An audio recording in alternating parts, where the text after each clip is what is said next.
पीछे चलता हुआ, जब आंखों से सारे नजारे जब निगाहों के सामने आए, जब पर्दे हटे तो बादशाह को लगा, तब उसने जाना वली किसे कहते हैं, तब उसने जाना शहीद की बारगाह कैसी होती है, तब उसने जाना शहीदों के गुलाम कैसे होते हैं। आगे बढ़ा और फातिहा पढ़ा। फातिहा पढ़ने के बाद हजरत ने फरमाया, सुन, तेरे जहन में जो शुकुको शुबहात है मैं वो दूर कर रहा हूं। का देख, फला तारीख को सरकार मसूद गाजी इसी तुरबत अनवर से निकले, अपने घोड़े पर सवार हुए, तलवार को मियान से निकाला, अपने मुजाहिदों को बुलाया, कहा चलो किसी की मदद को जाना है, चलो किसी को मदद को जाना है। और इधर ही गए, दिल्ली की तरफ इशारा करके कहा इधर ही गए। असर के वक्त जब सरकार मसूद गाजी तशरीफ लेकर के आए तो आपके तलवार के धार से खून के कतरात टपक रहे थे, गोया किसी जंग में शिरकत कर रहे थे। और यही तशरीफ फरमा हुए।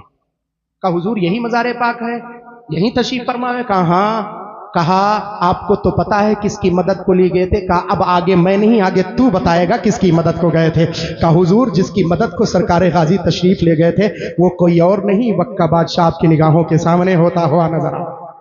अल्लाह अल्लाह, ये दयारे मसूद गाजी रहमतुल्लाह अलैह है, जिसकी अहमियतों को शुमाले हिंद में सबसे मोतबर अगर आपको कोई दरगाह नजर आएगी, वो जहां पर औलिया जिस पर नाज करें, औलिया जहां पर हाजिरी दें, जहां पर बड़े बड़ी शख्सियतें हाजिरी दें, उसे सैयद सालार मसूद गाजी रहमतुल्लाह अलैह कहते हैं। पक्के 19 साला नौजवान की हैसियत उर्फी को आप नहीं समझ पाओगे। आपके ज़हनो फिक्र के मावरा शख्सियत का नाम सैयद सालार मसूद गाजी है। वक्त का बादशाह और फकीर दोनों चलने लगे थे, तब एक सवाल किया था वक्त के बादशाह ने, हुजूर मैंने सुना है कि दरबारे मसूद गाजी में रोजाना करामतों का ज़ुहूर होता है, रोजाना करामतें जारी होती है। कहां रोजाना, एक दिन नहीं, 2 दिन नहीं, रोजाना। और एक करामत नहीं, करामतों का सुदूर होता है, बहुत सारी करामतें।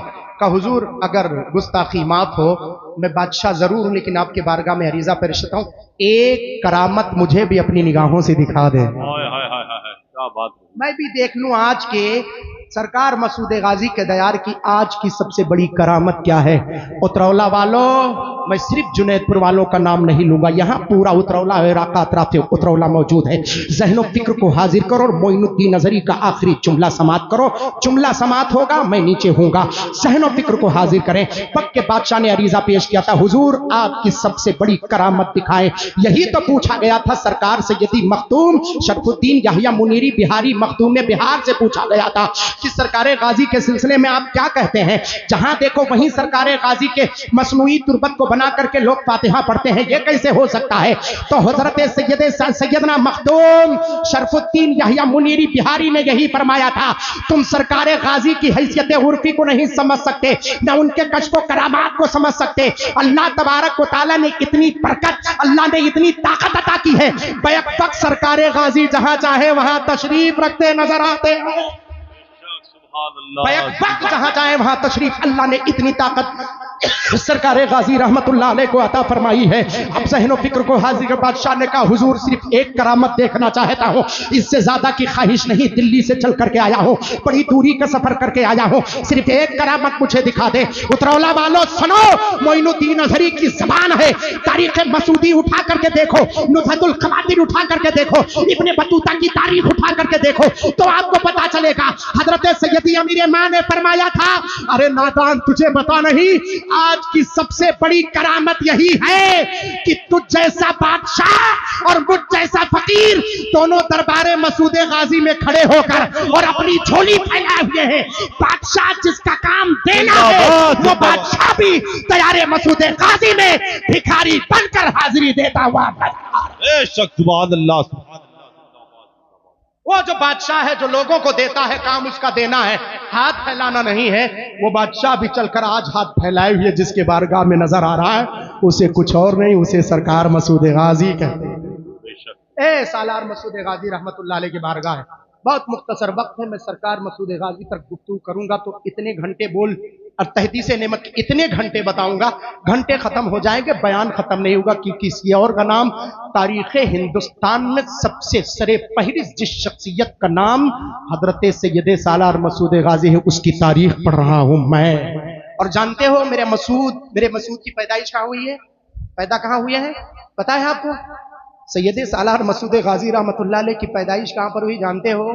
अजमेर मोहल्ला की सरजमीन पर हुई है। बोल दो, कुदरत को यह पसंद था कि बादशाहत जहां पर हो वहीं पर अल्लाह बादशाह से पहले मेरे मसूद की पैदाइश वहीं पर फरमाता है। और तारीख के और आगे यहां तक बताते हैं जहां सैयदना ख्वाजा मोइनुद्दीन चिश्ती अजमेरी सरकार का दयार है, वहीं सरजमीन पर जिसकी कई सालों पहले पैदाइश हुई थी, उसी सरजमीन का नाम, उसी शख्सियत का नाम सैयदे सालार मसूद गाजी। ओ सरकार मसूद गाजी रहमतुल्लाह ताला अलैह। इतने अतराफो जवानिब सरकार मसूद गाजी की जिंदगी के हैं, सफात खोलूंगा तो आप इंतजार करते रहेंगे, सफात मुकम्मल नहीं होंगे। मादरत चाहता हूं फिर किसी मौके पर, मेहमानान जलवाबार हैं और खतीबुल हिंद फदीलतुल अल्लाम नाशिरे मसलके आला हजरत, बल्कि यूं कह लीजिए मुहाफिज़े नामोसे रिसालत मुफक्किरे कौम व मिल्लत फदीलतुल अल्लाम हजरत अल्लामा मुफ्ती अशरफ जिलानी साहब क़िबला काज़ी शहर भिलवाड़ा राजस्थान तशरीफ रखते हैं। करीब आमद है जनाब अजमत रजा भागलपुर के उस महकती चहकते लहजे जिसको आप तमामी हजरात को अभी समाप्त करना है, तशरीफ रखते हैं। फिर जिंदगी ने वफा किया। 10 मिनट और, अरे ये 10 मिनट, अरे ऐसा ना करो भैया, मैं अपने उतरौला में बैठा हुआ हूँ। मैं बाहर जाता हूँ तो लोग हमारे ताहिर रजा साहब ने कहा हमारी उनकी पहली मुलाकात यकीनन बांग्लादेश के बॉर्डर पर हुई थी। बंगाल की आखिरी सरहद और जहां से बांग्लादेश शुरू हो रहा था वही मुलाकात हुई थी, और कई मुलाकातें वहां हुई हैं।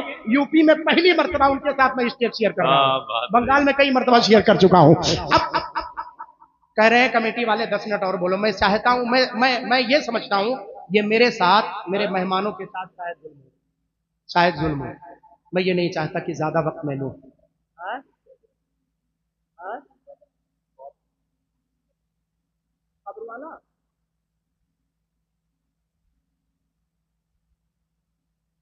हजरत मैं क्या बताऊं, बड़े वर्ते में हूं।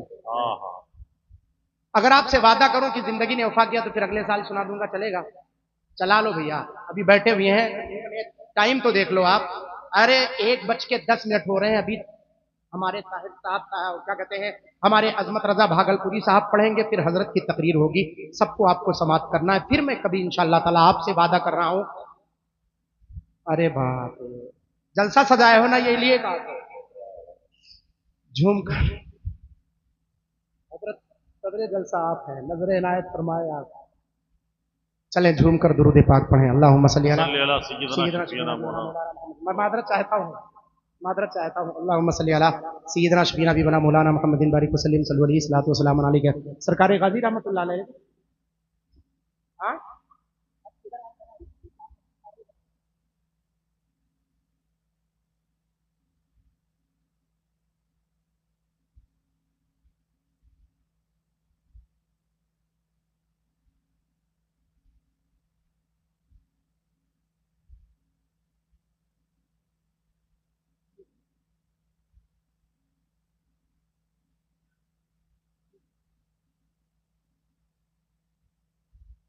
ये एक मसला बयान कर रहे हैं, मसला पूछ रहे हैं। ये मसला मसाइल जो है होते रहते हैं, मैं थोड़ा तसव्वुर में डाल देता हूं, लेकिन बात आ गई है तो थोड़ा सा 2-5 मिनट और, इससे ज्यादा नहीं। मैं मादरत चाहता हूं, एक मरतबा और झूमकर दुरूद पाक पढ़ें। अल्लाहुम्मा सल्ली अला सय्यिदना शफीना बीना मौलाना मुहम्मदिन बारिक वसल्लम सल्लल्लाहु अलैहि सल्लतु वस्सलाम अलैका या सय्यिदी या रसूल अल्लाह वसल्लम अलैका या सय्यिदी या हबीब अल्लाह सल्लल्लाहु तआला अलैहि वालिहि वसहबिहि वसल्लम। ये कह रहे हैं किसी खातून को कब्र में उतारने का मसला और कब्र के अहवाल पर मुझे गुफ्तगू देने की बाबत कही गई थी। आप ख्याल करें इंशाअल्लाह तबारक व तआला एक तारीख मैं आपको बताता हूं, मैं खुद ऐलान कर रहा हूं, हालांकि यह काम नाजिम साहब का है। 9 जून को इंशाअल्लाह तबारक व तआला आपके इसी उतरौला के सरजमीन पर तकीवा शाह बाबा जो कह रहे हैं आप, हजरत सैयदी गरीबुल्लाह शाह यमनी रहमतुल्लाह अलैह, उधर चिन्नू शाह सरकार का मज़ार है, इधर हजरत सैयदी गरीबुल्लाह शाह यमनी। आपके यहाँ पूरे उतरौला में तकरीबन 5 यमनी शहीद बुजुर्ग हैं, तकरीबन 5। आपको शायद पता हो ना पता हो, आपको क्या पता, ज़हनो फिक्र को हाफिज करें तो आपको पता चलेगा। 5 बुजुर्ग ऐसे हैं यमन की सरजमी से तशरीफ लेकर के आए थे। एक सैयदना शाह वली मोहम्मद मोटे शाह रहमतुल्लाह अलैह के बगल, तालाब के बिल्कुल बगल में एक बाबा शहीद शाह रहमतुल्लाह अलैह, आप जानते होंगे, है कि नहीं? सैयदी चिन्नू शाह रहमतुल्लाह अलैह के मज़ार के बिल्कुल बगल में एक बहुत पुराने बुजुर्ग हैं जिनके शजरे से कोई वाकिफ नहीं है, वो बुजुर्ग हैं। दूसरे बुजुर्ग हैं, तीसरी कब्र शरीफ मदीना मस्जिद जो कल्बे उतरौला राजा बाजार से होकर के जो गई है, वहां पर एक बुजुर्ग का मज़ार पाक हजरत सैयदी शहीद शाह रहमतुल्लाह अलैह वो हैं। फिर उसके बाद जिसको आप बैरिया शाह रहमतुल्लाह ताला अलैह कहते हैं वो है गरीबुल्लाह शाह यमनी रहमतुल्लाह अलैह। उन्हीं 5 शख्सियतों में से एक हजरत सैयदी गरीबुल्लाह शाह। 9 जून को इंशाअल्लाह ताला वही तारीख है और यही शख्सियत अल्लामा मुफ्ती अशरफ जिलानी साहब किबला तशरीफ रखते होंगे। खादिम मौजूद होगा और इंशाअल्लाह तबारक व तआला दूसरी शख्सियतें होंगी। आप उस तारीख को याद रखें, उसमें तशरीफ लेकर के आए। जैसे शहर उतरौला के जलसे होते हैं, उन जलसों में एक नुमाया जलसे का नाम सैयदी गरीबुल्लाह शाह रहमतुल्लाह अलैह को उर्से पाक है। 9 जून को इंशाअल्लाह आप तमाम हज़रात तशरीफ लेकर के आए। झुमकर दुरूद पाक पढ़े। अल्लाहुम्मा सल्ली अला सय्यिदना शफीना बीना मौलाना मुहम्मद बारिक वसल्लम सल्लल्लाहु अलैहि सलातो व सलाम अलैका या सय्यदी या रसूलल्लाह व सल्लम अलैका या सय्यदी या हबीबल्लाह सल्लल्लाहु तआला अलैहि वसल्लम। कभी कभी ऐसा होता है औरत का इंतकाल हो, मर्द नहलाने के लिए पहुंच जाता है। लोग कहते हैं ये तो शौहर ही है। इंतकाल होने के बाद मर्द औरत के जिस्म को नहीं छू सकता है नहलाने के लिए। हाँ, कांधा दे सकता है, कब्र में उतार सकता है, लेकिन नहला नहीं सकता है। ये सारे मसाइल कब्र के ऐसे हैं जो कब्र पर पूरी तफसील के साथ बयान किए जाएंगे। हजरत है कि नहीं है? ये सारे मसाइल और गैर महरमात खासकर औरतों के लिए उनको कोई हक नहीं है कि उसे छुएं या उसे हाँ कंधा देने का हर एक को हक हासिल है, पर कब्र में उतारने के लिए वही हो जो महरमात हो। यकीनन इस बात को ये हसास मसला है जो हमारे जनाबे वाला ने कहा है। मैं चाहता हूं इस चीज को समझें और समझने की कोशिश करें। बहुत सारे ऐसे मसाइल हैं हमारे यहाँ। कुर्बानी का मसला अभी सामने नजर आया है। कुर्बानी के मौके पर हमने देखा जिनके नाम कुर्बानी वाजिब है वो कुर्बानी करते नहीं है और जिनके नाम वाजिब नहीं वो लाइन लगाए हुए खड़े हुए हैं। और अक्सर हमारे यहाँ औरतों पर कुर्बानी वाजिब है। अक्सर जो शादीशुदा औरतें हैं अक्सर औरतों पर कुर्बानी वाजिब है। हजरत बैठे हुए हैं, पूछे 1 तोला सोना जिस खातून के पास है उस पर कुर्बानी वाजिब है। वो समझते होंगे जो साहिब निसाब हो, और साहिब निसाब का माना लेते 7.5 तोला सोना जिसके पास हो उसी पर कुर्बानी है। आप भूल जाइए, शरीयत की समझ आपको नहीं है, आप समझने की कोशिश करें। 7.5 तोला का मतलब यह है कि 7.5 ही तोला हो, बस। उसके सिवा न चांदी हो, न पैसा हो, न रुपया हो, कुछ ना हो, सिर्फ 7.5 तोला हो तो उस पर उस वक्त जाकर उस हद तक कुर्बानी होगी। अगर 7.5 तोला सोना है और 100-500 रुपये भी उसकी मिल्कियत में है तो अब चांदी पर निसाब आएगा। और चांदी का निसाब 52.5 तोला है और 52.5 तोला का कितना हुआ मालूम है? 612 ग्राम। आप समझते होंगे 10 ग्राम का 1 तोला होता है, शरीयत में 12 ग्राम का 1 तोला होता है। कितने ग्राम का?